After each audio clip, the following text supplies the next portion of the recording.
Hello and welcome to Get Birding, a guide to birdwatching and a home for stories about birds, brought to you by me, Bird Girl, and supported by Severn Trent Water and Swarovski Optic. Let's see if there's anything singing in the trees around here.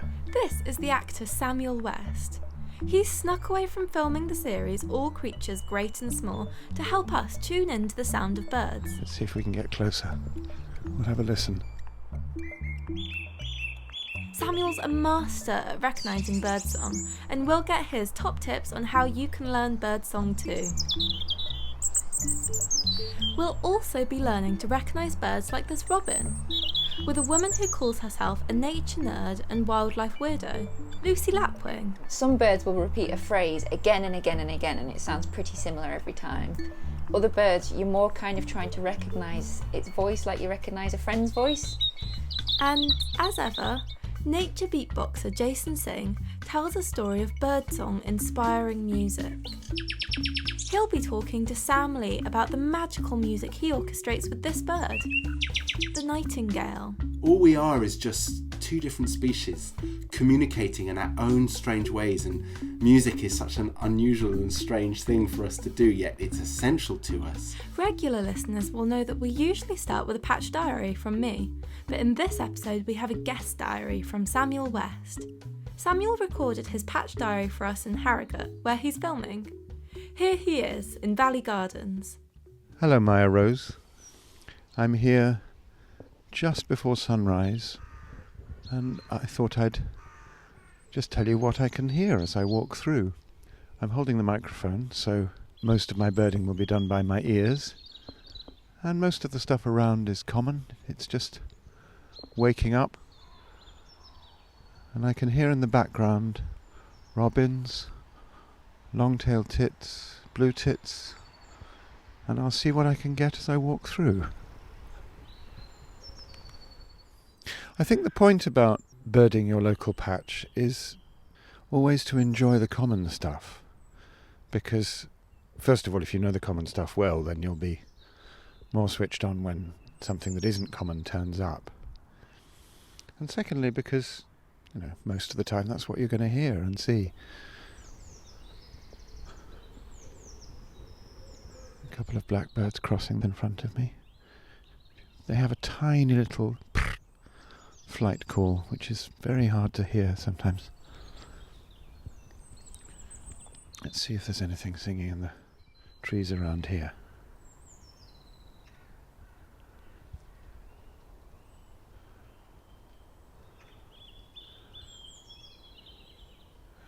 That's slightly wavering. Doo doo doo. There's another robin, sounding a little sadder this time. Much more the tone of voice with robin than the form of the song.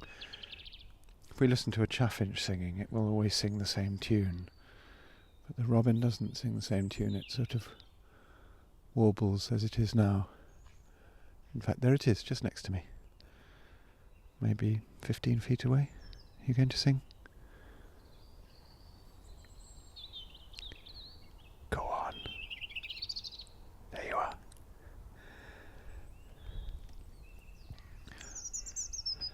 We tend to think of robins as, lovely friendly creatures that come and perch on our spade when we're digging or on our holly at Christmas. But actually they're fairly aggressive birds. That red breast to other birds means danger.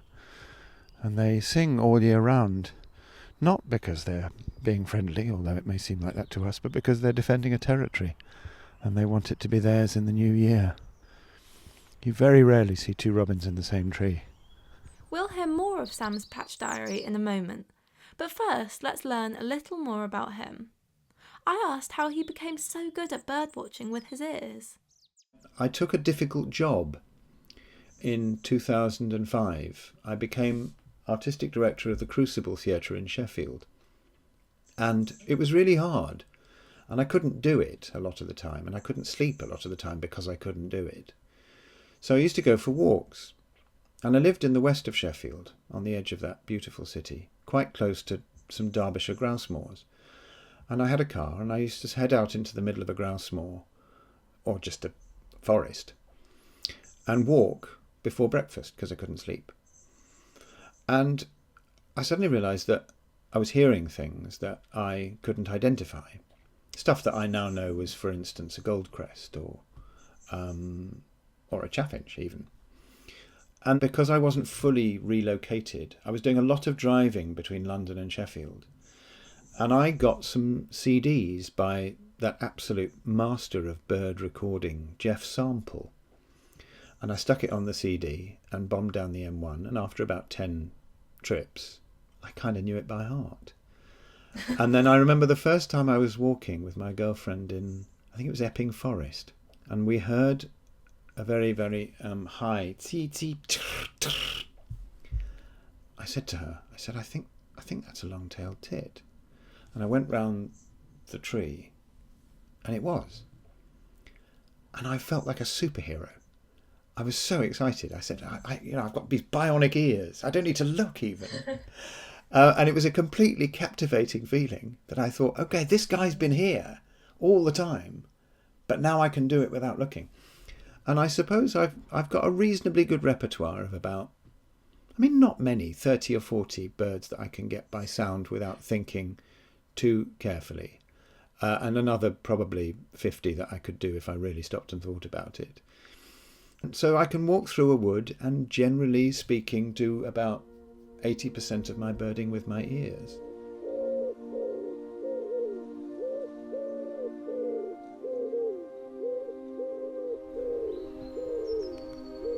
Now in the background you can hear the call of the wood pigeon.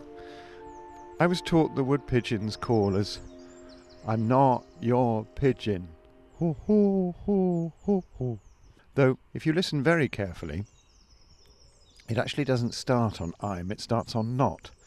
So you might remember it as, "Not your pigeon, I'm. Not your pigeon, I'm." Next time you're next to one, listen to it. It just finishes with the last note, so what we think is the start is actually the end.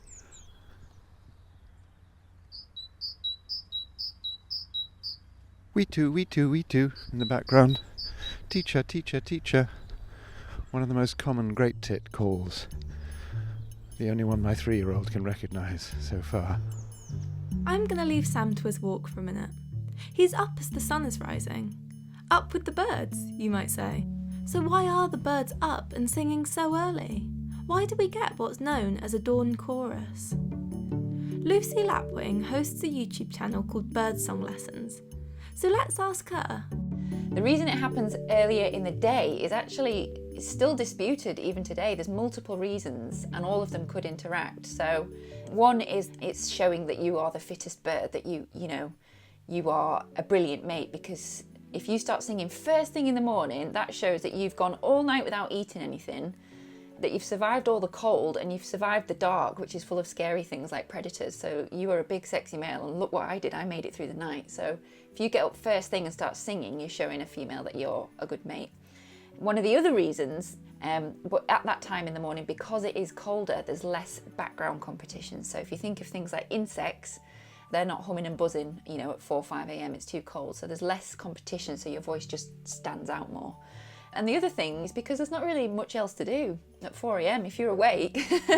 If there's no food about, if it's too dark to see your food, and like I said, if that food is insects and it's not active yet, what else are you going to do for your bird? So it's kind of that perfect time to keep yourself busy, show yourself that you're a good mate, and get your point across, shout the loudest. I'm coming into a more open area now.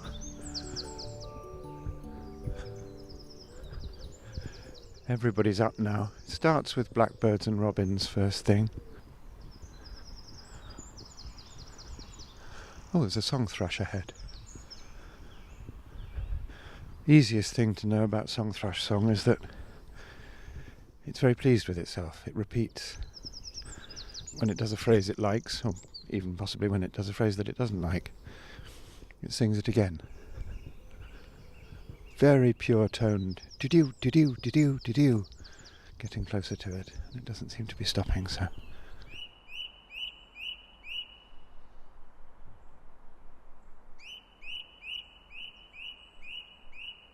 This is one that I get sent all the time because if you don't know what to listen for, it can completely throw you. And I remember hearing this when I was about 12 or 13 in my parents' garden. And I remember I was hanging up washing for my mum and I went inside and said, "Mum, I can hear this bird and it sounds like loads of different birds and you need to come and listen." And she just was like, "What are you on about?" We'll have a listen to it first and then I'll describe it.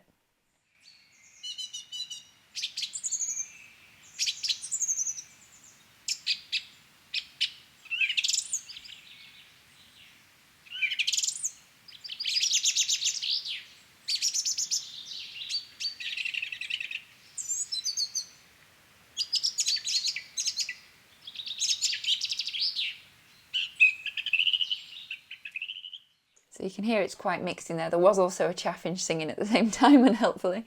But song thrush is amazing because it is kind of this like, not mimic, but it will pick a phrase, so it will pick a noise and it'll test it out. So I like to think of it as this really indecisive, fussy bird. So it picks a noise, it'll say it 2, 3, 4, maybe even 5 times, get bored of it, chuck it aside, move on to the next. So you hear it say one noise kind of goes like, do, do, do, do, and then it'll pause and go, nah, and then it'll go, woo, woo, woo, and then it'll go, now, and then it'll go, ee, ee, ee. These are terrible impressions, but that's the kind of rhythm that you get into with it. So they can make wonderful, amazing, varied noises all within one song, and they just go on and on and on. So they're one of my absolute favourites because they're just really wacky. They're brilliant.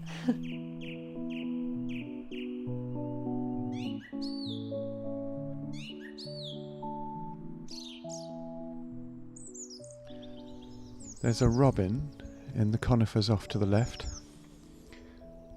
The robin song is memorably described by Jeff Sample in his wonderful Garden Birds CD as 2 to 3 second bursts of clear-toned warbling. And as he says, overall it has a slightly melancholy air. Perhaps a bit less melancholy in spring, but I suppose that might be confirmation bias as it gets lighter. You can't really identify robin's song by its form. They don't tend to sing the same tune, but they have a very similar tone of voice. Now, let's hear how to memorise the sound of a robin and how to tell it apart from blackbirds, which sound similar. The blackbird is, it's just one of the most gorgeous songs, first of all. It immediately just calms you, I think, and I can almost smell spring when I hear it. And the way I was taught blackbird is to imagine that it's like an old man whistling. So imagine your granddad down the bottom of the garden potting about the shed, and it's just that kind of mindless, I'm doing a bit of planting, just tuneless whistle. It's really, really deep, it's quite melancholy, and it does sound a little bit reminiscent of a human whistle. It's quite slow. And the structure of it when it sings is that it sings for a bit and then it pauses. And it pauses for quite an amount of time and then it'll sing again. So some birds will repeat a phrase again and again and again, and it sounds pretty similar every time. Other birds, you're more kind of trying to recognise its voice like you recognise a friend's voice. So he's saying different things, but you're recognising the voice behind it. So every time it sings, it's making a slightly different noise, and then it pauses, and then it sings, and then it pauses. So it's a really beautiful song to listen to. Now, the way I learned these two, they relate to each other. The next one I'm going to play is the robin. Again, a really, really familiar songster. Both blackbirds and robins can kind of sing year round, robins more so. And robins have quite a similar structure to the song. So if I play that. So it's got that. Wait for it. So it's got that sing and that pause and that sing and that pause again like the blackbird, but it's much higher pitched. And people describe the robin as being sweet. It's got like a sweet melodious tone to it. So it's kind of like that blackbird, but that little bit much higher. And you can kind of compare them to each other. So they'll both sing at the same time. Now, both blackbirds and robins will actually sing in the middle of the night. So quite often I get people sending me recordings from like 2 or 3 a.m. and they're like, what is this bird? There's a few that sing in the night. There's the blackbird and the robin, the most common. And if you're very lucky, you'll hear a nightingale, which I've never heard in real life, but they sing throughout the night as well. So yeah, that's the difference between those two.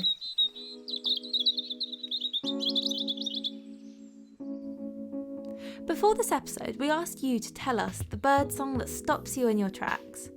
James told us about the little dunnock that made his morning, and Sue shared her love for dunnocks too. The song thrush was a popular one. Robins, blackbirds and sparrows got a mention. There was one vote for the sedge warbler. Owen told us that buzzards always catch his attention, and Duncan remembered hearing parakeets in London, and Kevin told us that he heard a sulphur-crested cockatoo that was sitting with its owner in the car. We also had 2 shout-outs for the bee-eater. In fact, let's hear a bee-eater. We've also had more recordings sent in. This wonderful story is from George Cook, who went out in search for wren. Hello, my name's George, and today I've come to my local park in South Bristol to try and hear one of my favourite birds with a brilliant bird song, and that is the wren. For me, the wren is one of my favourite birds because it was one of the first birds I learnt to ID just from its bird song alone. I've got this nice memory of camping out in my back garden during lockdown 1, and it was a lovely sunny day, and I woke up in the morning listening to a bird singing, and I was like, that's a wren.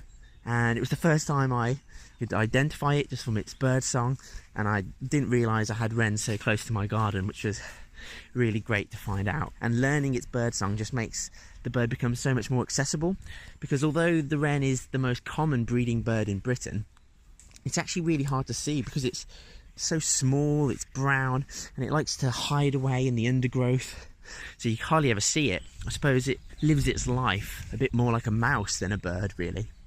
But then come spring, it will just burst out into this really loud and powerful song, and you can barely imagine that it comes from such a tiny bird. And it's an easy one to start to learn, or at least it was for me, and that's because you can just listen out for part of the song. There's like a rattle at the end of the wren song which can identify it as a wren. It's almost like a wren holding a little machine gun that it's firing off at the end of its song, or it's been wound up and it's got so much volume and energy that by the end of the song it can't contain it and it just rattles out. So yeah, that's definitely my favourite bird song, the wren. Thank you so much, George. That idea of a rattle in their song just makes so much sense to me.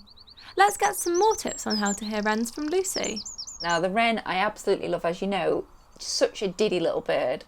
They look really grumpy, they've got a stumpy little tail, and they hold the crown title of the most decibels per gram of any British bird. So they are so loud, you can actually, technically you could damage your hearing if you held one and it sang next to your ear for whatever reason. They are incredibly loud, and that's one of the first impressions you get when you hear it. So if we play the song. It's got one phrase that it repeats, and although it doesn't kind of do the same thing of just constantly sing, pause, it has that one phrase of the song that lasts a few seconds. And the first impression when you hear it is volume. Like I said, it's shouting at you. It's a really, really high-pitched noise, which makes sense for such a tiny little bird.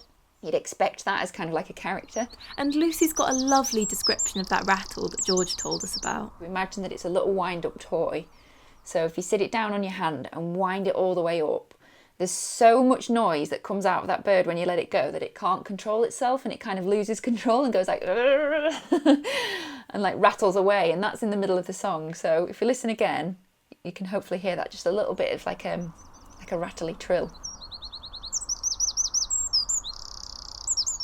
And when a wren starts singing, they set off this kind of chain reaction in the undergrowth. So if you're in the woods and you hear one sing closer to you, you can hear one a little bit further away set off, and then that sets off another and another.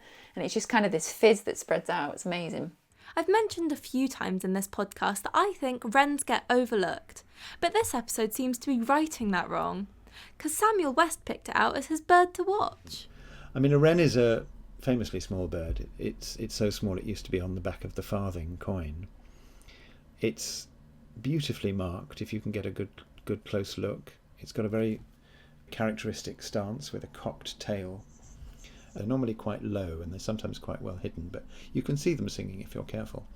Or more importantly, listen for it. The wren is, along with the goldcrest, the smallest bird in Britain, but it must make the noisiest noise compared to its size.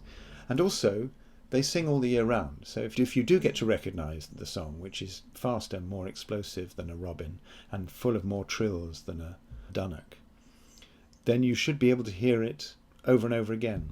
And that makes me want to ask, if you were a bird, what bird would you be? Oh, gosh. I've long suspected that my spirit animal is a duck. If you like the Northern Lights trilogy, where everybody has demons and, everybody would like to have a tiger or a pine marten or something, mine would definitely be a duck. I tell you what, no.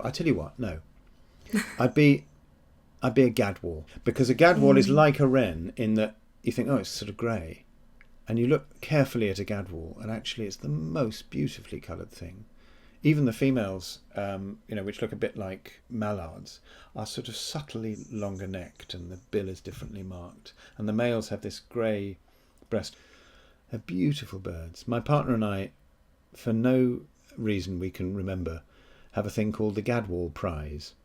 When we're out birding, the first person to see a gadwall gets the Gadwall Prize, and the other person's really cross. And it's traditional. And we both get it almost exactly half the time. And we don't do it with any other species. It's just gadwalls. I don't know why. It probably sounds terribly smug, but it does mean that when we get to a lake, we immediately start looking for gadwalls very, very carefully. And I think I'd love to be a gadwall. They're very fine and subtle and kind of minimalist. Now, I'm almost ready to go out and try birdwatching by ear for myself. But before I do, I'm going to take a few more tips from you. This is another story sent in to us. This one from Jules, who's listening out for a zipping sound. Morning. My name's Jules Acton, and I'm sitting here in the morning in the garden with my dog friend Pepe. I'm feeling very lucky to have access to a garden during these days of lockdown, feeling very grateful for that. And I'm making the most of it by learning about birdsong and really trying to tune into the sounds all around me. It's something I wanted to do for years actually, and always failed. And then somebody gave me a great tip, and it's a chap called Julian Branscombe from People and Wildlife Ghana, and he said, just listen to one bird, just really, really focus on that bird to begin with. And then one day you'll listen to another bird and think that's not the same, and you just start building it up from there. And I started off with a robin, and now I feel like I'm on about 8 sounds and raring to go with more. Anyway, one of my favourite sounds is of the long-tailed tit. They are gorgeous little birds, as you all might know. They're little fluffy, sociable things with the best nests ever. And they sometimes make this little quirky little zipping sound. And I like to think of them sometimes sort of unzipping their anoraks in the mornings when the sun starts warming up the day. They are lovely, and I heard them described the other day by Michaela Strachan on the radio as bum barrels. So that's a term I think we should all be using a lot more of. So thank you to everybody who's helping me on my birdsong journey. Good luck to everybody else on theirs, and love to you all, and happy searching for bum barrels. Take care. Bye. Richard Graham sent in our next one. He's a former soldier and suffers from post-traumatic stress disorder. Birdsong and nature sounds are my main go-to coping mechanism to create good mental wellness. When I do listen to birdsong, I close my eyes. The birds elegantly chime like a soothing choir or symphony. My mind and soul feel cleansed, focused. The past and the future no longer matter, just the presence, the here and the now. Life's hustle and bustle disappears, the world stops moving, and for this single moment, peace surrounds me. If I am unable to go outside and listen due to the weather or time of day, I put on my headphones and listen to recording. I invite you to do the same. Close your eyes, take 5 deep breaths, in through your nose, out through your mouth.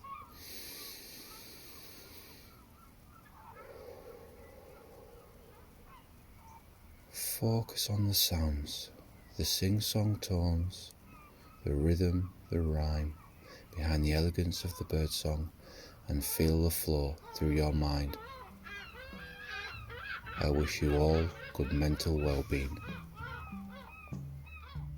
Thank you, Richard, for sending that to us, and to everyone who's been messaging us on social media. Please keep your messages coming on Twitter and Instagram at GetBirdingPod. Hearing how emotionally Samuel West has been talking about the birds he's seen on his morning walk, I wanted to know if birds have helped him through the last year. Oh gosh, yes, so much. And I particularly found it useful in October when the summer was over and the brief period of lockdown lifting was over and we were about to go back into what was going to be a darker, wetter, longer day. I had a day in Norfolk. Just to spend a day in the company of wildlife, not just birds, but principally birds, who are quietly and efficiently getting on with their life and not really worrying about how badly we've managed to screw up ours. I think that does speak of hope. But I do think it's important to get out and realise that some of your problems are limited just because they're human. And if you can see something that is not even a human, not even a mammal, just sort of hunting. Kestrels always do it for me. Watching a kestrel hover, concentrating. There's an extraordinary quote by Iris Murdoch. I can't remember it exactly, but she talks about going out with these human problems and then seeing a kestrel and suddenly the world is all kestrel and somehow you're released from your sort of narrow little mindset. Since I had children, I've come to believe really that it's a weird thing when you are a child, that you reckon the world sort of starts when you're born. Nothing that happened before really matters. And then when you have children, you realise that everything that happened before leads up to their birth. And so instead of thinking that you're born into the world like you do when you're a child, I have this funny feeling now that you sort of emerge out of it, like a leaf on a tree. And I like this feeling because it makes me feel connected to other living things that aren't necessarily me and aren't necessarily human. And birding really helps me tap into that thing of just going, okay, my problems are my own, and this bird that I've never seen before doesn't share them, and I can be interested in that species, I can be interested in that thing that I've never seen before, and I can watch it going about its business and be charmed by its song or dazzled by its plumage or just confused by what it's doing, and not worry for a bit, as well as getting some exercise and some fresh air. I mean, it absolutely does it for me.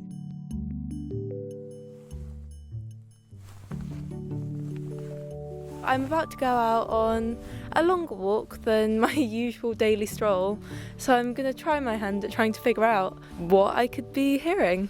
And I'm also going to try out this app called Chirpomatic, and I also have my dad with me, who does know what the bird songs are, so he can be checking that I'm actually getting it all right.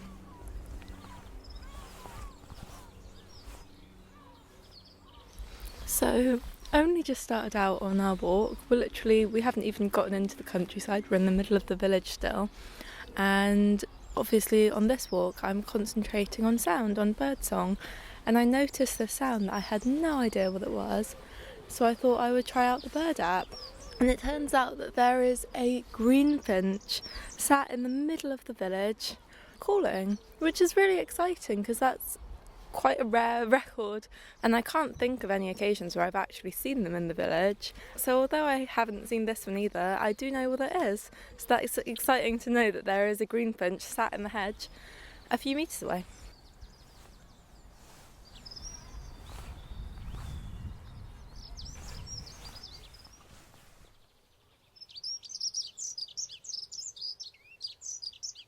I think that is a dunnock that you can hear calling right now. So I'm just going to use this app and then ask my dad to see if I'm right.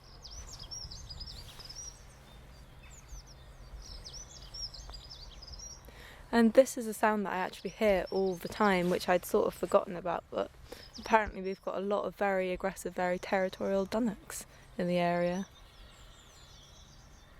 And yes, I was right, it is a dunnock. The app has confirmed it. And that's a nice little recording of which song we're listening to right now.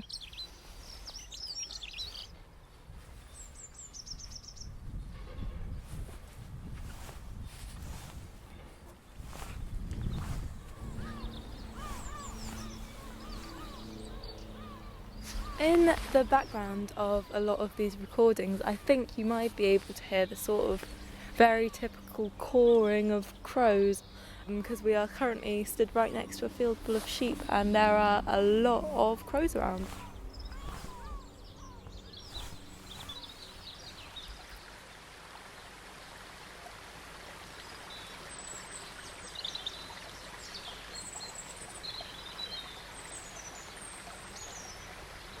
So we've got a few different things going on here, but something that's quite cool is that there's a flock of goldfinches sort of twittering in the background, and if you listen closely you can hear them behind all the other birds. There's also a lot of house sparrows in the area, and if you're lucky you might also be able to hear them. But the main song is of course the robin, which is singing its heart out at the top of a tree that I'm staring at right now. One of the nice things about this walk has been that before I came out I was a bit worried that there just wouldn't be that many birds singing in the first place, because I'd never noticed that much birdsong around. But now that I'm really listening out for it, I'm realising just how constant that background sort of soundscape of birds really is, and it's really nice. I've just gotten back from a longer than usual walk and I had a fantastic time actually keeping an ear out for birdsong the entire time. I think one of the reasons I've always been anxious about birdsong is just because I am a perfectionist basically, and I felt like my birdsong identification skills just weren't perfect, so they weren't good. And I've realised, now that I am listening out, that I knew more than I thought I did, and I think that that is a really nice feeling basically. Usually sort of walk along nattering to whoever I'm walking with, keeping an eye out for stuff, but having a chat, and I spent quite a lot of the walk today just quiet and listening and sort of hearing the natural world, and it was really nice. It was really lovely, and I guess I was worried that there wouldn't be enough birdsong, which sounds silly now, but I was worried that there wouldn't be that many birds to sort of ID the song of or the call of while I was out and about. But once I started listening there was so much, and it was also quite nice a few times because once I'd figured out what I was listening to I was able to then look around and find it as well and watch it. The app that I was trying, Chirpomatic, was actually really good. It picked up everything. It picked up some background things that I couldn't even really hear. The only downside is you do have to pay for it, which is a shame, but I tried out some of the free ones. They weren't even half as good really. Yeah, as you can hear in the background, I'm sat in my garden again and there's loads of birds really going for it, and I'm probably going to sit here for a while and try and figure out what they are.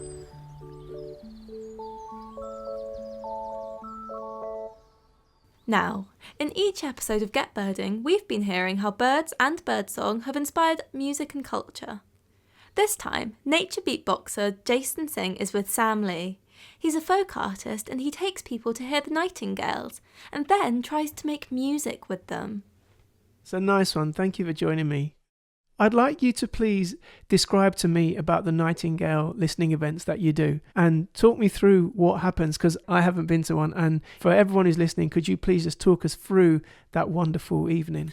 It's very simple in that 30 people come down to the site in Sussex, a secret location, and we sit around the fire. We start with a birdsong identification walk and looking at this amazing ecosystem in the habitat where we are. We sit and have an organic feast around the fire and drink wine. It's all included and they're looked after. And then after dinner, there's an hour or so of, as the nighttime comes, of songs and stories, and I recount the kind of different tales of the nightingale. And then at around 10:15, we wrap up warm and we've spent a bit of time learning about presence in nature, sensory awareness, and just preparing people to go on what is a half an hour walk through the woods without any torches, in single file, in total silence, walking really slowly, closer and closer to the nightingale, at which point we reach the habitat where the nightingales are, and we sit and lie down in the grass below the blackthorn bush, and we just get rinsed through by this song. And then myself and the other musicians enter very gently and sensitively, we're only 10 feet away, into this kind of musical ritual, this ceremony with the bird.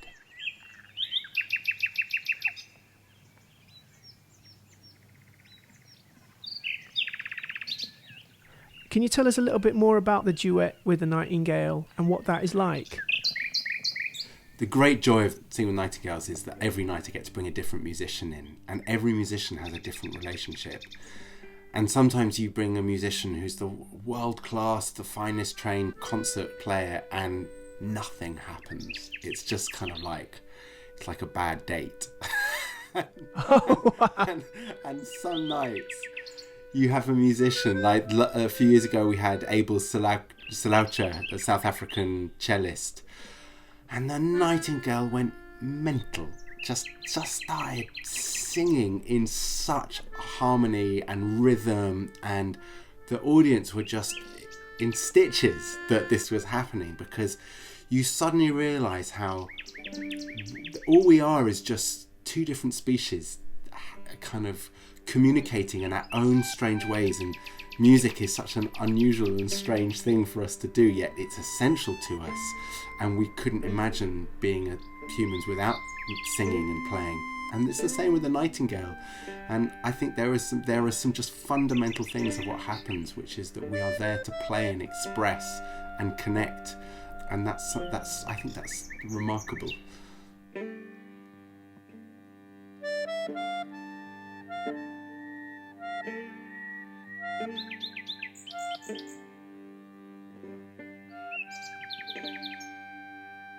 Do the nightingales respond to any particular kind of like instrument?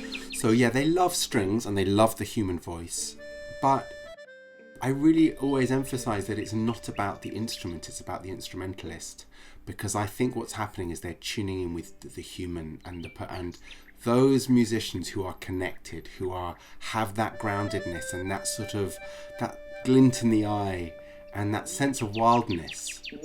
So often the jazzers, the improvisers, they're the ones who are so receptive to, because the nightingale is a master improviser. So I think those are the musicians that respond well.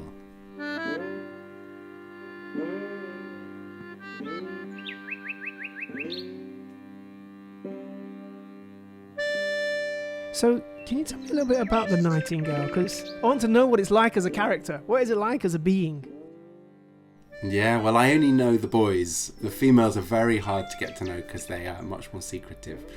And I've only a few times seen a nightingale, but I know him at night as this multiple personalities of the different birds that I've spent time with.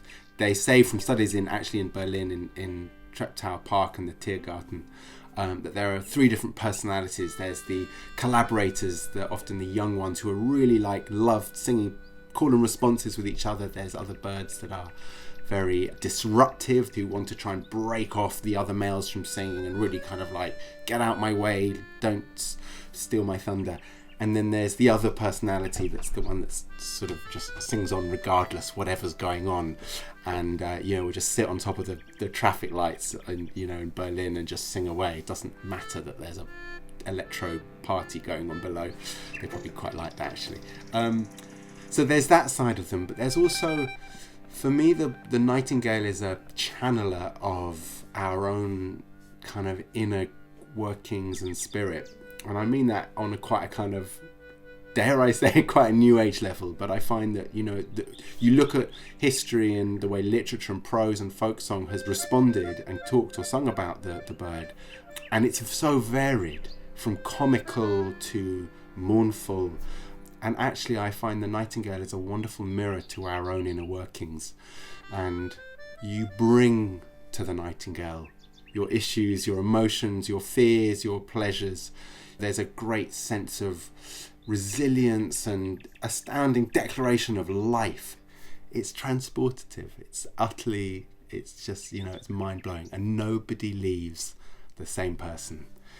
Everyone comes away quite changed. Wow.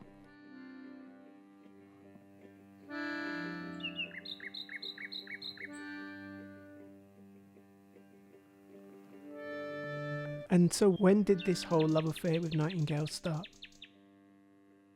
It began many years ago, introduced by friends of mine who took me to hear my first nightingale down in Sussex, not far from where I run my Sing with Nightingales events. And that led to a sort of a yearly determination. It was spring, I had to go and find a nightingale. I didn't know why.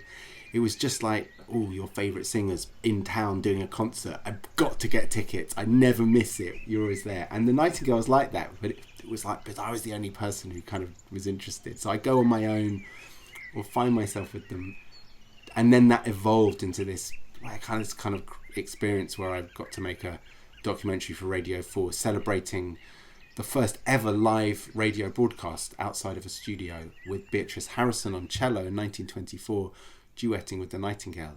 Very famous historical event that the BBC seemingly missed as part of their 90th celebration, and I wrote a letter at the right time and they made me go down and record with the nightingales, and there I sang and played with the birds and Brilliant. Had the amazing moment of the bird responding. That was Sam Lee talking to Jason Singh, and if that's got you wanting to know more about the myth and the music of this mysterious songbird, it's all in Sam's book The Nightingale, which is out on March 25th. Next time we're talking about migration, and we want your stories of the arrival of birds and what it means to you. We'd love to hear from you at GetBirdingPod on social media. I'm Mya-Rose Craig, also known as Bird Girl, and Get Birding is a Peanut and Crumb production, supported by Severn Trent Water and Swarovski Optic. We'll leave you with 10 Yard Side, performed by a nightingale, Sam Lee and Lisa Knapp. I thought she was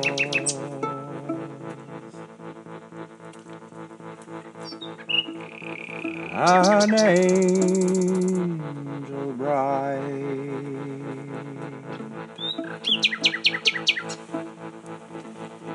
come tripping down so low,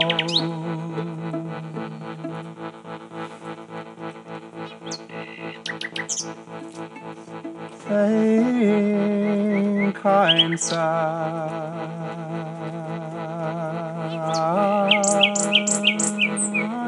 country boy,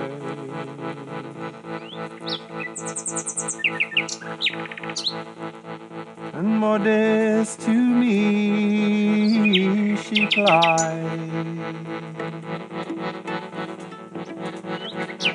and I daily labor for my bride.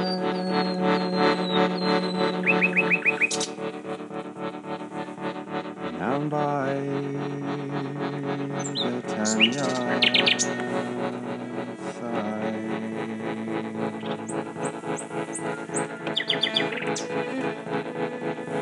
she's the neatest little country boy,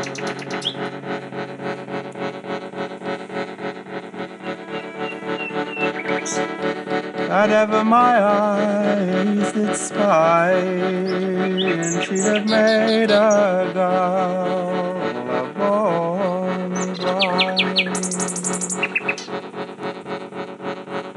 Down by the Tanya side,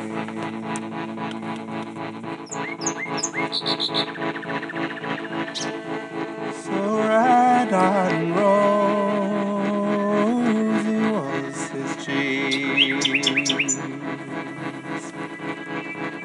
and amber was his hair, and amber was his hair, and his two pretty eyes like diamond shine. My hands pass through his hair.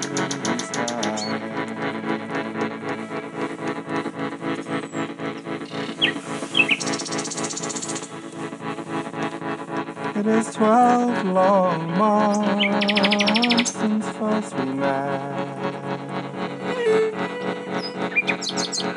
so early in the spring, when the small birds they do whistle loud.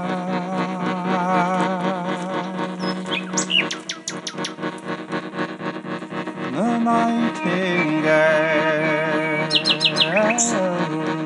do sing. The nightingales do sing.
If ever I return again,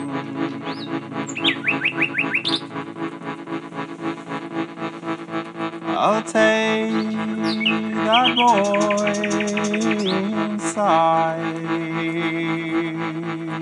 and I'll roll him in my very own arms. Down by the town outside, and I will roll him in my very own arms.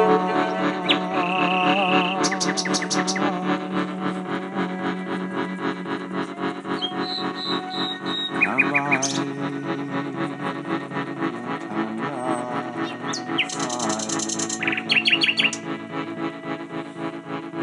down by the side.